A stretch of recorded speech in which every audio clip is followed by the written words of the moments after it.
Şəmkir rayonunda 1972-ci il təvəllüdlü Ramil ailə münaqişəsi zəminində yaranan mübahisə zamanı həyat yoldaşı Mahirəyə xəsarət yetirib. Hadisə 2025-ci ilin avqustun 20-sində rayonun Qapanlı kəndində baş verib. Ramil həmin gün saat 23 radələrində arvadının yemək hazırlamaması səbəbindən aralarında yaranmış münaqişə zamanı onun sifət nahiyəsinə qəsdən əli ilə vurub ona müxtəlif dərəcəli bədən xəsarətləri yetirib. Hadisəni törədən Ramilin barəsində Cinayət Məcəlləsinin 128 qəsdən sağlamlığa zərər vurma maddəsi ilə ittiham elan edilib. İş üzrə ifadə verən Ramil ona elan olunmuş ittiham üzrə özünü təqsirli bilib. O ifadəsində göstərib ki, Mahirə ilə təxminən 17 il əvvəl rəsmi olaraq ailə həyatı qurub, birgə nikahdan 4 övladları var. Əvvəllər aramızda heç bir ədavət, düşmənçilik olmayıb. Münasibətlərimiz normal olub, amma münasibətlərimiz sonradan pisləşməyə başladı, deyə o ifadəsində göstərib. Təqsirləndirilən şəxs qeyd edib ki, avqustun 20-sində saat 23 radələrində işdən yaşadığı evə gəlib.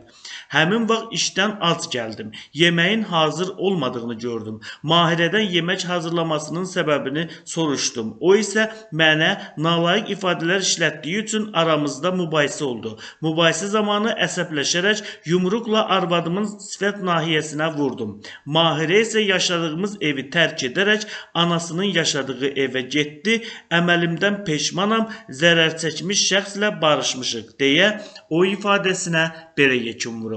Şəmkir rayon məhkəməsinin hökmü ilə Ramil 10 ay müddətinə azadlığı məhdudlaşdırılması cəzası alıb, təqsirləndirilən şəxsə Şəmkir rayonunun hüdudlarını tərk etməsi, Şəmkir rayonunda yerləşən yaşayış yerini saat 22:00-dan növbəti gün saat 08:00-a da tərk etməsi qadağan olunub. Bundan başqa cəza çəkmə müddəti ərzində ona elektron nəzarət vasitəsini gəzdirmək və həmin vasitənin işlək vəziyyətdə saxlanılması üçün ona xidmət etməsi tapşırılıb.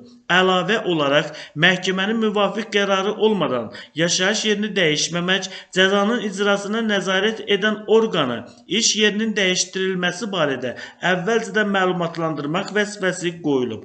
Hökmün icrası Şəmkir rayon İcra və Provasiya şöbəsinə həvalə edilib.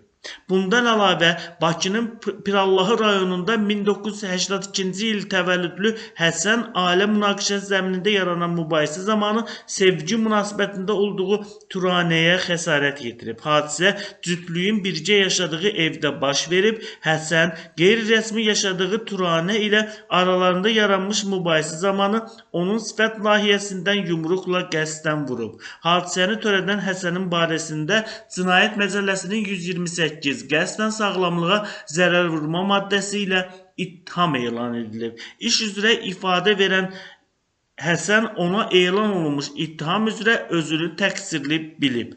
O ifadəsində göstərib ki, Turanə ilə qeyri-rəsmi ər-arvad kimi birlikdə yaşayıblar. Əvvəllər başqa qadınla evli olmuşam, sonra ayrılmışam. Əvvəlki evlilikdən övladım olub. İlk evliliyimdən olan uşaqlarım ilə hərdən görüşdüyüm üçün Turanə məni qısqanmağa başladı.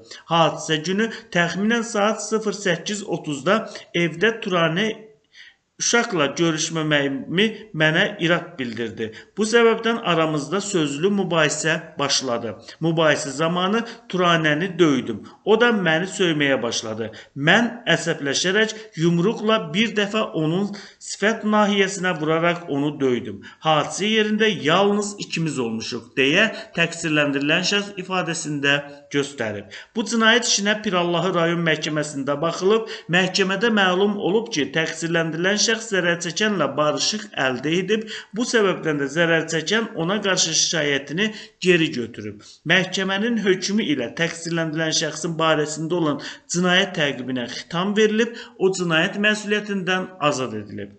Bundan başqa, Bakının Qaradağ rayonunda 1988-ci il təvəllüdlü Həmid şəxsi münasibətlər zəminində yaranan mübahisə zamanı həyat yoldaşı Təxminəyə xəsarət yetirib. Hadisə 3 sentyabr 2025 2025-ci ildə baş verib. Bakı şəhər sakini Həmid həmin gün saat 19:30-da ailə üzvləri ilə birlikdə yaşadığı evdə olarkən həyat yoldaşı ilə qısqanclıq zəminində mübahisə edib. Aralarında yaranmış mübahisə zamanı o zərər çəkmiş şəxsi əli ilə bədəninin müxtəlif nahiyələrinə vurub. Hadisəni törədən Həmidin barəsində Cinayət Məcəlləsinin 128 qəsdən sağlamlığa zərər vurma maddəsi ilə ittiham elan edilib. Bu iş üzrə ifadə verən Həmid ona elan olunmuş ittiham üzrə özünü təqsirli bilib. O həmçinin əməlindən səmimi peşman olmasını, zərər çəkmiş şəxslə barışmasını, zərər çəkmiş şəxsin ona qarşı heç bir şikayət və tələbinin olmamasını, ona dəymiş zərəri tamamilə ödəməsini nəzərə alınmasını xahiş edib. Bu işə Pirallahı rayon məhkəməsində baxılıb, məhkəmənin hökmü ilə təqsirləndirilən şəxsin zərər çəkmişlə barışması nəzərə alınıb. Bu səbəbdən Həmidin barəsində olan cinayət təqibinə xitam verilib, o cinayət məsuliyyətindən azad edilib.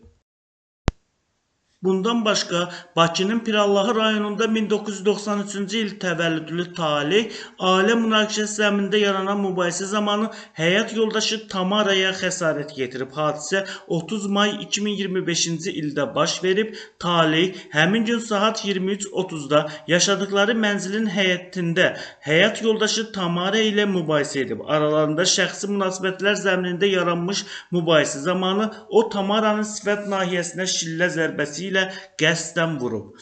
İş üzrə ifadə verən Talih bildirib ki, Tamara ilə 5 ildir ailə qurub, birgə nicahdan bir az yaşlı uşaqları var. Ailə qurduqdan münasibətlərimiz həmişə yaxşı olub. Hadisə günü gələndə sonra Tamara ilə yemək yeyəndə ispirtli içki qəbul etdik. Saat 23:30-da Tamara siqaret almaq üçün mağazaya getmək istədi. Mən onu mağazaya getməyə qoymayanda aramızda mübahisə yarandı. Tamara mağazaya getmək istəyəndə şillə ilə onun sol sifət nahiyəsinə vuraraq xəsarət yetirdim. Tamara evə girəndən sonra Daxili İşlər Nazirliyinin 102 qaynar xəttinə zəng vuraraq şikayət etdi, deyə təqsirləndirilən şəxs ifadəsinə belə yekun vurub. Pirallahı rayon məhkəməsinin hökmü ilə Talih 6 ay müddətə azadlığın məhdudlaşdırılması cəzası alıb, təqsirləndirilən şəxsin yaşadığı ünvanı axşam saat 20:00-dan səhər saat 08:00-dək tərk etməmək, elektron nəzarət vasitəsini gəzdirmək və həmin vasitənin işlək vəziyyətdə saxlanılması üçün ona xidmət etmək, Bakı şəhəri ərazisini tərk etməmək, məhkəmə qərarı olmadan yaşayış yerini dəyişdirməmək, cəzanın icrasına nəzarət edən orqanı iş və ya təhsil yerinin dəyişdirilməsi barədə